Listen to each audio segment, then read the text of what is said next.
Family holidays look like warmth. One long table, voices, the same jokes. But if you've ever sat there smiling while your body braces, you know the truth. Some people don't create distance because they stopped loving.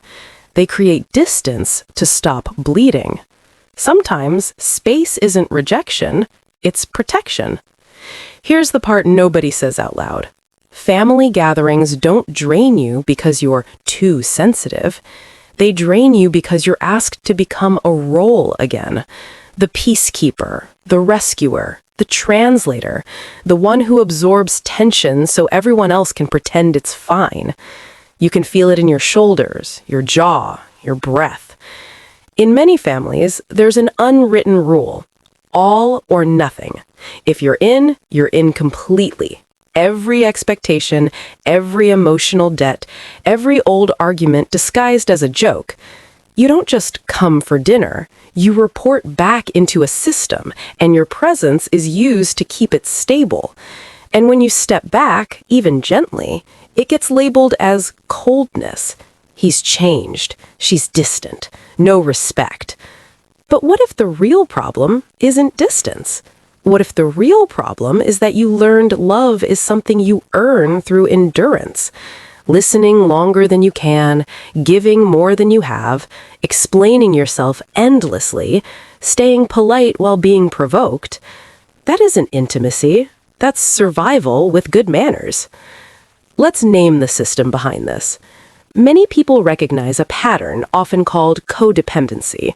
This isn't an official DSM diagnosis, but it's a widely used concept for a real dynamic. Boundaries blur, and you start feeling responsible for other people's emotions, choices, or stability. A parent expects full access to your life and treats privacy like betrayal. A sibling expects you to absorb their crisis, your time, your money, your nervous system. One person's anxiety becomes everyone's anxiety, and the good one becomes the one who carries it quietly. In family therapy, also use words like enmeshment or emotional fusion when we replaces me. The family becomes one nervous system, and individuality starts to shrink. So when you separate, the system reacts like it's in danger, not because you're cruel, but because your boundary changes the rules that kept everything familiar. In families shaped by addiction, chronic instability, neglect, or excessive control, this can become the default. There's a concept from family systems thinking that explains a mature way through this. Murray Bowen described something called differentiation of self. It means you can stay connected to your family without being emotionally hijacked by them. You can care and still think clearly. You can love and still choose freely. You can stay respectful without losing your spine. Differentiation isn't coldness, it's stability under pressure. When a family system runs on chronic anxiety, blurred boundaries keep that anxiety circulating for years. People bounce between closeness and rupture, guilt becomes a steering wheel, and small disagreements turn into emotional court cases. Boundaries don't magically cure everything. This is a framework, not a guarantee, but they often lower the emotional temperature. And when the temperature drops, your body finally stops paying the bill. This is the core lesson. Distance can be the closest form of closeness when it protects your nervous system, because closeness that requires self-erasure isn't closeness, it's compliance. Distance isn't punishment, it's regulation. It's you saying, I want to stay in your life, but I can't do it by abandoning mine. It's the pause that keeps you from snapping. A healthy boundary is short, clear, and followed by action. Not a speech, not a history lesson. A boundary is not a debate, it's a limit. Firm doesn't mean harsh, it means consistent. Time boundary. I'll come and I'm leaving at 10 p.m. because I need sleep. Privacy boundary.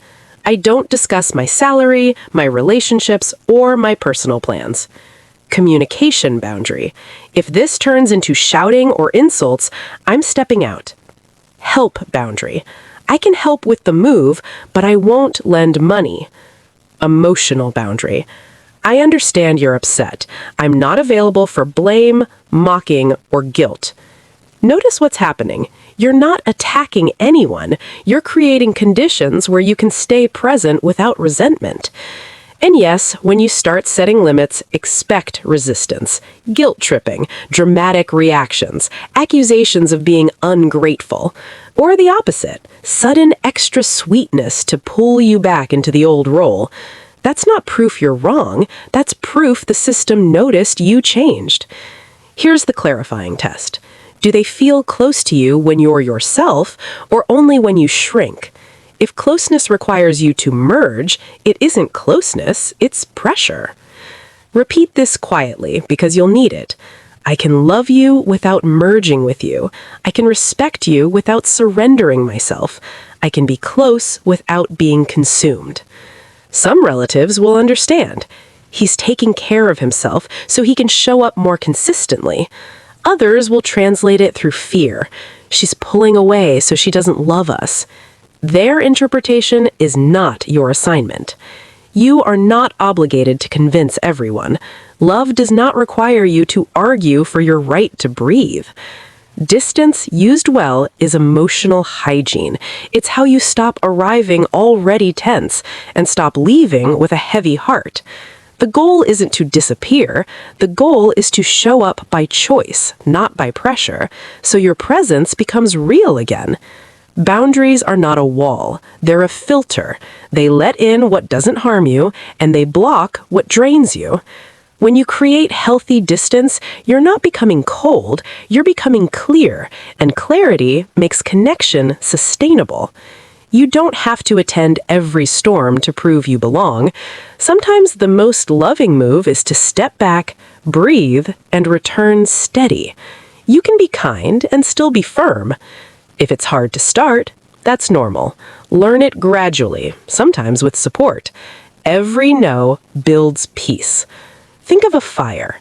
Too close and you burn. Too far and you freeze. The right distance gives warmth without damage.